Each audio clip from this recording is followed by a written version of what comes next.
Bonjour et bienvenue pour une nouvelle review de The Elusive Samurai.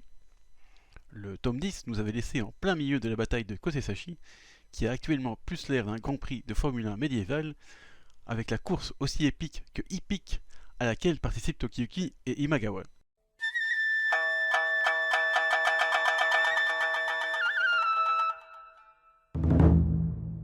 Pendant la course entre les écuries Hojo et Ashikaga, Kojiro est en mauvaise posture contre Nagao, un soldat zombie sacrément puissant.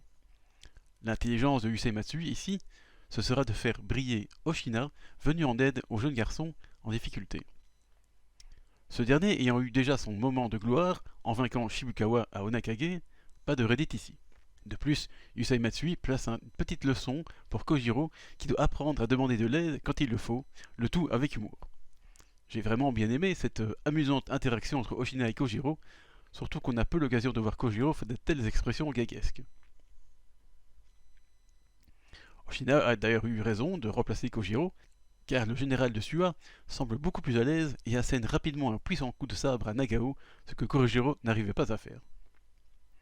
Du côté de la course, Imagawa a droit à son flashback bien shonen, qui est plutôt joyeux au départ, puis sombre dans la tristesse après qu'Imagawa ait perdu son cheval favori, Meno, au combat. Ce sera bien évidemment Ashikaga Tadayoshi qui saura trouver les mots pour le sortir de sa dépression et en faire le terrible adversaire qu'il est maintenant. Après cela, on monte d'une infinité de crans dans l'étrange avec Imagawa qui aspire littéralement la cervelle de son cheval pour le transcender et ainsi dépasser Tokiyuki et faire un salto arrière avec son cheval, encore une fois, pour ensuite foncer sur le jeune garçon et l'envoyer valser dans les airs. Si vous aussi vous trouvez que c'est du grand n'importe quoi, je suis complètement d'accord. En général, je suis bon public des délires de Yusei Matsui dans le manga, mais avec Imagawa, le manga me perd à chaque fois. C'est certes beau, bien mis en scène, avec des actions claires et une impression de puissance à chaque action, mais c'est vraiment trop pour moi, surtout le coup d'aspirer la chérelle de son cheval. Mais bon, passons, hein, on va pas tout aimer de ce que fait Yusei Matsui. Donc Tokiyuki, après avoir valsé dans les airs et évité d'extrême justesse un puissant coup d'épée, toujours spécialiste dans l'évitation, pour parler bien français, se retrouve en bien mauvaise situation quand il retombe sur le cheval d'Imagawa.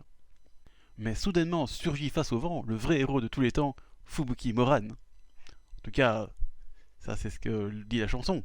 Mais en vrai, Fubuki avait une intelligence de se placer au centre du circuit pour agir rapidement dans toutes les directions.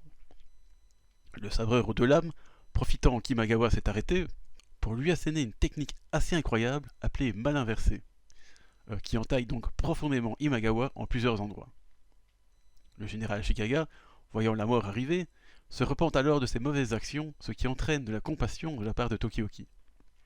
Cependant, Fubuki est encore là pour lui rappeler que ce n'est pas le moment de s'habituer sur le sort de son ennemi, et qu'il faut gagner la guerre. Le général Hojo reprend alors la course et passe une ligne d'arrivée arrangée par ses soldats, comme pour bien marquer sa victoire contre Imagawa, chancelant et presque mort. Cela provoque un impressionnant élan de motivation chez les soldats Hojo, qui prennent alors le dessus sur leurs adversaires qui sont alors mis en déroute. Si Magojiro est surpris de voir une telle déroute aussi rapidement, une fois de plus, Uesugi lui comprend tout de suite que le moral est passé du côté Hojo et qu'une telle ruée n'est plus réversible. Il décide alors de partir en retraite, là où Magojiro lui est décidé à tenter le tout pour tuer Tokiyuki, cependant Kira, l'éclaireur mangeur d'herbe, s'empare de Magojiro puis file le champ de bataille, disant qu'Ashikaga Tadayoshi ne voulait pas qu'il meure. Encore une fois, Tadayoshi prend soin de ce qui reste de ses hommes. C'est une interaction assez drôle d'ailleurs, malgré la déroute. Kira ne parle que d'herbe et Magojiro s'énerve comme rarement. On peut aussi presque admirer la flegme du Uesugi, qui, malgré cette seconde défaite, n'a pas l'air très inquiet. En effet, il a plutôt l'air intéressé par Nagao, qui semble avoir passé le test du combat et le force à se retirer alors qu'il se battait contre Oshina.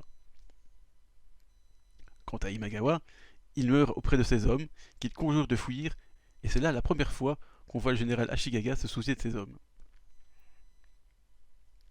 Yusei Matsui a donc réussi encore une fois à donner une belle mort à un ennemi de Tokiyuki, et même si c'est bien le personnage le plus étrange auquel je n'adhère pas du tout, je dois avouer que sa mort est tout de même émouvante.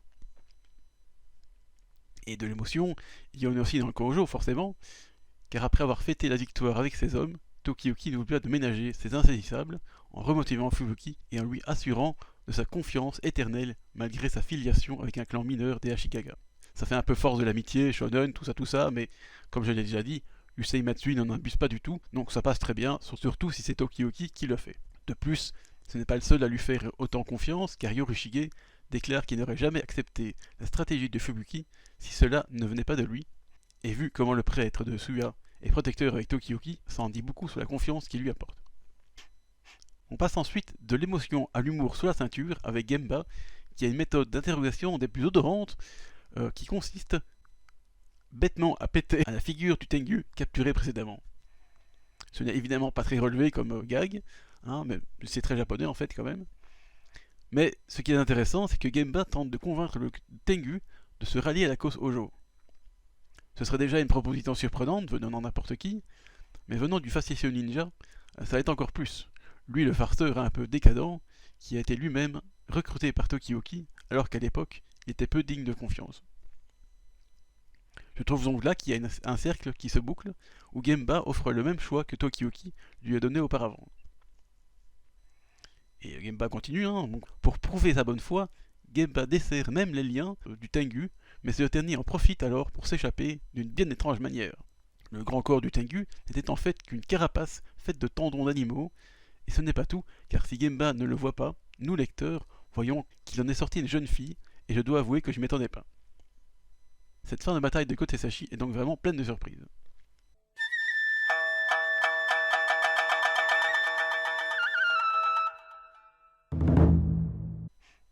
Pendant que Tokiyuki se réjouit d'être aussi près de sa bien-aimée Kamakura, à l'intérieur de celle-ci, Ashikaga Tadayoshi apprend la défaite de ses armées à Kotesashi et décide donc de prendre le commandement du reste de ses forces pour tenter de stopper l'inarrêtable armée Hojo. Mais avant cela, on a encore une scène avec Magojiro qui décidément ne comprend toujours pas l'absence de sentiment qu'a Tadayoshi envers la perte quasi totale de sa garde de l'auvent du Kanto, et Magojiro s'en agace encore une fois. À première vue, ça fait redondance avec leur dernière entrevue, avant la bataille de Kotesashi, mais cette fois-ci, Tadayoshi est bien plus loquace et montre encore une fois toute son intelligence et son anticipation qui va bien plus loin que la prochaine bataille, tout en poussant Magojiro à se ressaisir. Il est aussi étonnant de lire de la part de Tadayoshi que le potentiel de Magojiro serait supérieur au sien. Ce serait l'enfant prodige du clan Ashikaga. Déjà, ça c'est la première nouvelle, hein. Donc, apparemment Magojiro, et c'est vrai qu'on le voit souvent faire des stratégies assez incroyables, il sait s'arranger dans toutes les situations, et même manipuler ses camarades, qui sont pourtant pas des esprits faibles. Donc c'est vrai qu'il faut avouer que c'est pas si étonnant, mais quand même, je m'attendais pas que ce soit vraiment un enfant prodige, quoi. Mais avec ça, on voit donc que Tadayoshi compte beaucoup sur Magojiro pour la suite, et c'est encore une fois très bien mis en scène par Yusei Matsui, qui rend intéressant et plein d'envergure Tadayoshi, comme pour bien faire monter le suspense quant à la bataille à venir. Le maître de Kamakura n'en finit d'ailleurs pas de nous surprendre quand il décide de mener la bataille en dehors de la ville, alors que la défense de la cité, au relief très montagneux, serait bien plus simple. Mais si nombre de soldats, autant Hojo qu'Ashikaga, le prennent pour un mauvais stratège de guerre, Yorishige lui pense plutôt le contraire quand il voit Tadayoshi face à lui au lieu d'Hidesawa. En effet, avec une armée aussi nombreuse que celle des Hojo, les défenses ne tiendraient pas longtemps selon Yorishige. D'ailleurs, c'est un fait historique. Dans la fin du tome, il y a un commentaire de l'historien qui gère un peu la côté histoire du manga, et il dit effectivement c'était utile au départ quand ils ont fondé le shogun de Kamakura, parce qu'il y avait moins d'armées et moins nombreuses, mais à l'heure actuelle du manga, ça ne sert plus à rien, il y a beaucoup trop de monde, et donc les défenses montagneuses ne servent plus à rien. Donc ça, c'est bien vu. Cela dit, Tadayoshi continue de nous surprendre, hein, car à l'instar de Shibukawa à Onekage, il traverse seul la rivière et s'adresse directement à Tokiyuki, qu'il n'avait plus vu depuis au moins 2 ans, comme on peut le voir dans un court flashback où il interrompt son frère Takoji, qui jouait au jeu du démon avec Tokiyuki, et qui semblait gagner d'ailleurs, ce qui me fait dire que c'est peut-être uniquement Takoji qui pourrait battre Tokiyuki à son propre jeu. Quant à Ashikaga Tadayoshi, à Itesawa, il surprend à nouveau en avouant n'être pas doué à la guerre, mais il va alors déployer tout son talent oratoire pour engager une joute verbale avec Tokiyuki, où il prend rapidement le dessus en développant un point très intéressant, je trouve. Le pouvoir Hojo que Tokiyuki veut restaurer depuis le début de la révolution Nakasendai n'était pas bien glorieux sur le règne de son père, qui ne s'adonnait plus qu'à des plaisirs personnels, tout comme son entourage, et cela a facilité la restauration de Kenmu et la chute du shogunat. Et même si ici, de notre point de vue de lecteur, Tadayoshi est l'ennemi, il a un argument tout à fait valable et juste qui nous amène à nous demander si au final, la quête de Tokiyuki est-elle juste. C'est donc ça qui est intéressant dans cette joute verbale, car les deux orateurs ont leur raison et chacune d'entre elles semble tout à fait valable. Ce n'est pas courant que l'ennemi du héros ait un point de vue aussi acceptable, et qu'il a l'air de conduire. En fait, Ashikaga Tadayoshi pourrait être le héros du manga, tellement ses raisons sont tout aussi valables que celles de Tokiyuki. Tadayoshi a donc clairement le dessus avec son discours juste, déclamé d'une voix forte et confiante, et ce n'est pas les quelques répliques de Tokiyuki qui font la différence. De plus, Tadayoshi a l'excellente idée de faire passer Tokiyuki pour la marionnette de Yorishige et ainsi ternir sa crédibilité. Le tout est encore excellemment bien illustré par Yusei Matsui pour bien montrer l'emprise de Tadayoshi sur le débat, et comme avec le duel verbal avec Sadamune, ça permet de rendre cet échange de vues plutôt divertissante tout en comprenant bien ce qu'il s'y passe. Les arguments prennent parfois presque vie, notamment quand Tadayoshi bourra Tokiyuki de ses mots, ou quand ce dernier, après une courte intervention de Yorishige, toujours là pour bien aider, passer le bon petit mot quand il faut, se relève et accuse Tadayoshi de vouloir faire une seconde révolution. Tokiyuki semble alors prendre le dessus, et si Tadayoshi ne semble pas vouloir se laisser faire, Tokiyuki a la bonne idée de couper court au duel de mots, sachant bien qu'il ne pourra pas avoir le dessus bien longtemps. Les deux ennemis se séparent alors, et ce n'est que là que la duperie de Tadayoshi se révèle, car pendant cette opposition de vue, un groupe d'armées d'Ashikaga s'était glissé derrière la ligne Hojo. C'est alors que Tadayoshi met son plan à exécution et encercle ses ennemis rapidement. Après un moment d'effroi, Yorishige révèle qu'il a lui aussi un plan surprise. Ça c'est bien parce que, encore une fois, l'ennemi a un plan, mais bon, les héros, entre guillemets, Yorishige, a un contre-plan. Et ça j'aime bien parce que, alors du coup, il y a un contrebalancement des stratégies dans tous les sens, et ça va devenir épique. Car en effet, à l'arrière de la bataille, Hojo Yasue, donc le oncle de Tokiyuki, s'est faufilé dans un camp ennemi, parti rencontrer Miura Tokiyaki, chef du clan Miura, qui, en 1333, a trahi les Hojo pour se ranger aux côtés de Nita Yoshisada et partir à la conquête de Kamakura. Car si ça vous intéresse toute cette histoire, j'ai fait des vidéos justement là-dessus, où je parle vraiment des faits historiques. Il n'y en a pas beaucoup, mais il y en a quand même. Donc si ça vous intéresse, vous regardez les vidéos là-dessus. Alors concernant Yasue, on l'a souvent vu agir dans l'ombre. Ici, sa contribution est bien claire, en plus d'être aussi surprenante que dangereuse. Il veut faire revenir le clan Miura dans le clan Hojo. Ça, pour une stratégie osée, c'est une stratégie osée. De plus, on peut voir ici un Yasue déterminé, en confiance et plutôt bon orateur lui aussi. Il arrive donc à retourner le clan Miura avec d'excellents arguments qui viennent en plus donner un peu de profondeur à ce clan en révélant que leur trahison de 1333 ne s'est pas fait sans remords. Encore une fois, Yusei Matsui nous refait un discours entre deux adversaires, mais sans être redondant avec le précédent tout en mettant Yasue en avant, ce qui n'est pas souvent le cas. De plus, ce retournement permet alors aux armées Hojo d'enfoncer le clan de Tadayoshi et de reprendre le dessus et assurer une victoire décisive. Bien sûr, cette victoire est accompagnée de cases vraiment superbes, comme celle où Tokiyuki déploie d'immenses ailes quand il traverse la rivière pour combattre un Tadayoshi effrayé. La case en pointe avec Tokiyuki qui crie en avant, juste au-dessus, renforce vraiment bien l'effet de puissante offensive. Mais c'est encore plus puissant quelques pages plus loin, où on a une énorme case illustrant l'offensive en elle-même avec un nombre impressionnant de soldats dessinés. L'offensive est donc parfaitement représentée et ça fait un sacré effet à la lecture. La bataille d'Hidesawa se termine alors par une conclusion intéressante.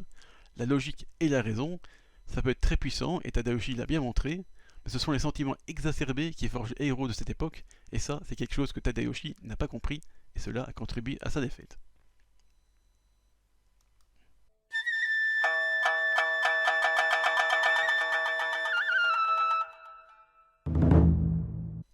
Alors que les armées Ashikaga étaient défaites à Hidesawa, pendant ce temps-là, à Kamakura, la retraite s'organise, mais aussi un drame. Tadayoshi ordonne l'assassinat du prince Moriyoshi, toujours emprisonné à Kamakura après tomber en disgrâce auprès de son père, l'empereur Go-Daigo. Un ordre un peu étonnant venant de la part de Tadayoshi, Mais dans un court flashback, on voit que c'est Takuji qui a insinué fortement de faire assassiner le prince. C'est aussi intéressant de voir les émotions transparaître de Tadayoshi, car d'habitude il est aussi expressif qu'une pierre. Sauf quand il a perdu Adisawa, là il était un peu plus expressif. Son méfait donc accompli, Tadayoshi et ses hommes fuient Kamakura, laissant Tokiyuki et son armée s'approcher de l'ancienne capitale Hojo. Mais avant d'arriver dans la cité, Tokiyuki rencontre Miura Tokiyaki, et ce dernier a quelques appréhensions, car après tout, il a trahi le clan du jeune garçon et permis en partie la victoire de Nita Yoshisada sur les forces du shogunat. Bien sûr, Yusei Matsui ne peut pas s'empêcher de mettre un peu d'humour pour diffuser le sérieux de la situation, car déjà on a une sacrée grimace boudeuse de Tokiyuki, mais ensuite un cri du cœur de ce dernier, alors qu'il pensait que comme son frère Hachiro, ou Oshina d'ailleurs, Tokiyaki allait vouloir s'ouvrir le ventre en pénitence. Décidément, ces événements ont bien perturbé Tokiyuki. Mais ensuite, il fait à nouveau preuve de clémence en acceptant avec joie le retour de Tokiyaki, malgré ses précédentes trahisons. C'est pas nouveau que Tokiyuki fasse confiance à des gens, à première vue, peu dignes de confiance, mais là, c'est tout de même quelqu'un qui a participé à la chute de Kamakura, donc c'est vraiment d'une grande sagesse et d'une bonne ouverture d'esprit, et il dit d'ailleurs que cette idée lui vient de Yurjige aussi d'ailleurs. Décidément, il est toujours dans le coin, le prêtre. Après, je suis pas sûr qu'il serait aussi clément avec Nita Yoshisada, et encore moins avec forcément Ashikaga Tagoji. Ensuite, pour le dernier chapitre de ce tome, Yusei Matsui met joliment en scène le reste de chemin à parcourir pour atteindre Kamakura, avec nombre de souvenirs de Tokiyuki, d'avant sa fuite en 1333, tout en montrant les lieux qui seraient maintenant sûrement très touristiques. C'est donc autant un chemin de souvenirs, mais aussi d'histoire. C'est très beau, c'est assez poétique, dans un sens, mais il y a aussi l'émotion qui monte au fur et à mesure que Tokiyuki arrive à Kamakura. Ça s'accélère même grandement quand il arrive au sanctuaire principal, le Tsuruga Hachimangu, et monte les escaliers à grande vitesse, puis s'arrête un instant, terrifié de ce qu'il pourrait voir de sa ville natale. Parce que la dernière fois qu'il l'a vu, d'ailleurs c'est même marqué dans le manga, il l'a vu en flammes, donc c'est pas forcément un bon souvenir. Mais quand il se retourne et que la ville se dévoile, au-delà de la propriété du sanctuaire, et que Yusei Matsui nous offre alors là d'une des plus belles pages du manga, tant c'est magnifique avec Tokiyuki à l'avant-plan, regardant Kamakura à l'arrière-plan, sous un ciel radieux et un brillant soleil, mais aussi les acclamations de ses soldats en contrebas. Je trouve qu'on ressent vraiment bien l'incroyable accomplissement de Tokiyuki, qui a réussi à revenir dans sa ville bien-aimée de Kamakura, en conquérant les 2 ans et 97 chapitres plus tard. Honnêtement, le manga se serait fini ainsi, ça m'aurait presque pas déplu, tellement c'est un magnifique accomplissement. D'ailleurs, j'ai longtemps cru que le manga se finirait ainsi, donc sous la reprise de Kamakura, car dans un sens, c'était l'un des objectifs principaux de Tokiyuki, mais j'en oubliais l'autre, qui était la restauration du shogunat, et ça, ce sera pour le tome suivant.